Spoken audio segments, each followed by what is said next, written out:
अस्सलामुअलैकुम दोस्तों, welcome to my channel. दुनिया एक बार फिर खतरे के दहाने पर खड़ी थी जब अमेरिका ईरान जंग में खतरनाक मोड़ आया। वो हल्का ही आरा तो बरेशम की तरह नरम, रज़्मे हक व बातिल हो तो फौलाद है मोमिन। तीन दिमाग, मुश्तरका हिकमत अमली और मंजिल एक। क्या सिर्फ आबनाए हुर्मस पर सदर ट्रम्प सीज फायर पर राजी हुए? 2 हफ्ते की डील के पीछे असल कहानी क्या है? सदर ट्रम्प जब पूरे ईरान को मिटाने की धमकियां दे रहे हैं तो अचानक से ये सीज फायर कैसे हुआ? इस रात क्या क्या हुआ? रात के वक्त पूरे 4 ट्वीट्स आए और पूरी दुनिया की पॉलिटिक्स बदल गई। सदर ट्रम्प सिर्फ एक शर्त पर तैयार हो गए कि आपने हुर्मस खोल दो। सदर ट्रम्प की सबसे बड़ी परेशानी आपने हुर्मस थी। रात 12:46 पर पीएम शहबाज शरीफ ने ट्वीट की कि 2 हफ्ते के लिए जंग रोक दी जाए। इस वक्त सबको लगा कि ये एक स्टेटमेंट है। अचानक 4 बजे सदर ट्रम्प पोस्ट करते हैं कि मैं 2 हफ्ते के लिए जंग रोक रहा हूँ अगर ईरान हुर्मुस को खोल दे। यहीं से कहानी पलट गई, क्योंकि 40 मिनट के बाद ईरान के वजीर खारजा अब्बास इराकी ने जवाब दिया कि अगर हमले रुकते हैं तो हमारी फौज ये ऑपरेशन रोक देगी और 2 हफ्ते के लिए स्ट्रेट ऑफ हुर्मुस खोल देंगे। और सुबह 5:20 पर पाकिस्तान ने इसे ऑफिशियल सीज फायर बता दिया। पाकिस्तान ने ईरान और अमेरिका के दरमियान सीज फायर करवाकर खुद को हीरो साबित कर दिया है। जो काम रशिया और चाइना से ना हुआ वो काम पाकिस्तान ने कर दिखाया। पाकिस्तान ने अपनी कोशिशों से ईरान और अमेरिका को अमन मेज पर बिठा दिया। तुर्की, अजरबैजान और स्पेन ने पाकिस्तान का शुक्रिया भी अदा किया। दुनिया भर में मौजूद पाकिस्तानी आज पाकिस्तानी होने पर फख्र कर रही हैं। ट्रम्प ने अचानक हमला क्यों रोका? इसका जवाब है तेल, क्योंकि स्ट्रेट ऑफ हुर्मुस दुनिया का सबसे बड़ा तेल गुजरने का पॉइंट है। अगर ये बंद रहता तो अमेरिका, सऊदीया, यूएई, कतर, चीन पर एनर्जी शॉक लगता। इसलिए ट्रम्प का फोकस रिजीम चेंज से ज्यादा स्ट्रेट ऑफ हुर्मुस था। ईरान ने इसे खोला तो सही, लेकिन कंट्रोल नहीं छोड़ा। यानी जहाज तो गुजरेंगे लेकिन हमारी फौज की इजाजत से। इसका मतलब है अमेरिका ने रास्ता तो खुलवाया लेकिन चाबी अभी ईरान के पास है। अब पाकिस्तान कैसे बना गेम चेंजर? जिस पाकिस्तान को सब साइड रोल मान रहे थे वही अचानक ईरान अमेरिका के लिए मैसेज ब्रिज बन गया। शहबाज शरीफ के ट्वीट, नासिर मुनीर का नाम और इस्लामाबाद में मुज़ाकरात, ये सब पाकिस्तान की एक सिफारती कामयाबी है। इससे अच्छी बात क्या हो सकती है कि पाकिस्तान अमन की जानिब खड़ा है। दुनिया के ममालिक पाकिस्तान की इन कोशिशों की तारीफ कर रही है। पाकिस्तान की जानिब से दोनों फ्री कैंप से मुज़ाकरात इन्हीं नुकात पर जारी थे, लेकिन इत्तफाक ना हुआ था जिन पर बाद में इत्तफाक हुआ। पहले सदर ट्रम्प की पोस्ट और बयान डेडलाइन का काउंटडाउन बताने लगे, लेकिन अचानक मामला बेहतर हुए।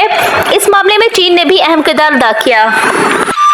Pakistan is positioning itself as the lead mediator, trying to broker an end to the US's and Israel's war.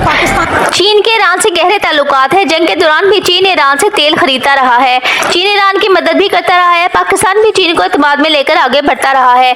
चीन अमेरिका का मुखालिफ है। सिर्फ पाकिस्तान ऐसा मुल्क है जो दोनों से बात कर सकता है और पाकिस्तान पर ईरान को भी एतमाद है और अमेरिका को भी एतमाद है। अरब ममालिक भी पाकिस्तान के दोस्त हैं। चीन और रूस भी पाकिस्तान का दोस्त है। पाकिस्तान की तरफ से 2 हफ्ते की सीज़फायर की दरख्वास्त की गई, जिसे मान लिया गया। जंग में शिद्दत मुतवक्का थी। एक तरफ सुपर पावर अमेरिका और दूसरी तरफ बहादुर और हार ना मानने वाली मुसलमान कौम ईरान। मज़ाइल, धमकियां और जंग के बादल, लेकिन फिर अचानक खबरें आई 2 हफ्तों की जंगबंदी। इस्लामाबाद में मुज़ाकरात क्या वाकई कुछ बड़ा होने वाला है?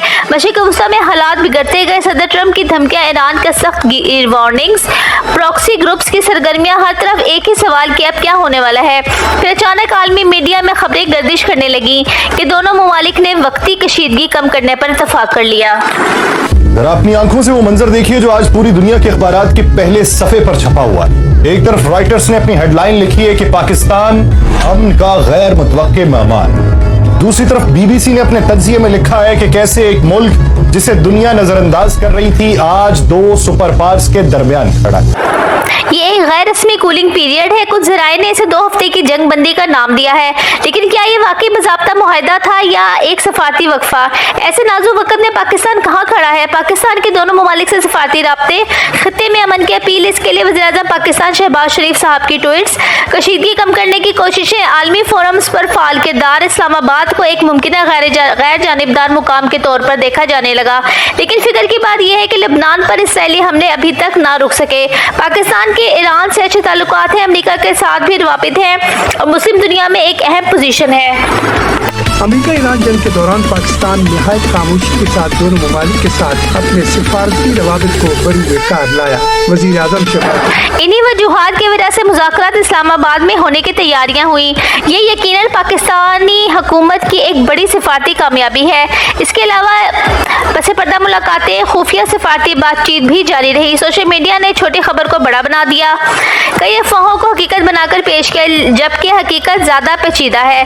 पाकिस्तान की तरफ से कशीदगी कम करने की कोशिशें हुई। में अमन मुज़ाकरात में शिरकत के लिए इस्लामाबाद पहुंच चुका है। ईरानी वज़ीर ख़ारजा सैयद अब्बास इराक़ची, ईरानी पार्लियामेंट के स्पीकर पहुंच चुके हैं इस्लामाबाद नूर खान एयरबेस पर। नायब वज़ीर आज़म वज़ीर ख़ारजा इसहाक डार, वफाकी वज़ीर दाखिला मोहसिन नकवी, स्पीकर कौमी असम्बली सरदार अयाज सादिक और इसके साथ साथ फील्ड मार्शल सैयद आसिम मुनीर ने एयरपोर्ट पर उनका इस्तकबाल किया है। ये पाकिस्तान ने अमन की बात जरूर की, सफारतकारी खामोशी से जारी रही और यही असल कामयाबी है।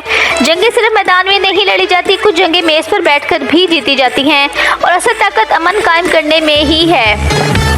ईरान अमेरिका मुज़ाकरात का आगाज जुम्मे से इस्लामाबाद में होगा। बाज़ाब्ता मुज़ाकरात हफ्ते से होंगे।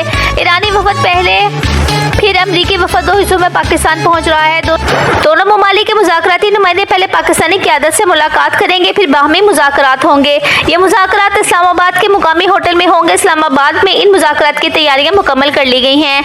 ये मुज़ाकरात क्या रुख अख्तियार करते हैं, सारी दुनिया की नज़र इस्लामाबाद पर मरकूज़ है। तो बाहर आए हैं अपने तैयारे से, उन्हें खुशामदीद कहा गया, उनसे मुसाफिया किया गया और काफी खुशगवार मूड में इस वक्त आप देख सकते हैं ये बातचीत हो रही है। वजीर दाखिला मोहसिन नकवी भी यहाँ पर मौजूद है, अमरीकी वफ़द जो कि पाकिस्तान में लैंड कर चुका है। तो दोस्तों, अगर आपको मेरी कहानी पसंद आई हो तो मेरे चैनल को सब्सक्राइब करें। अल्लाह हाफिज।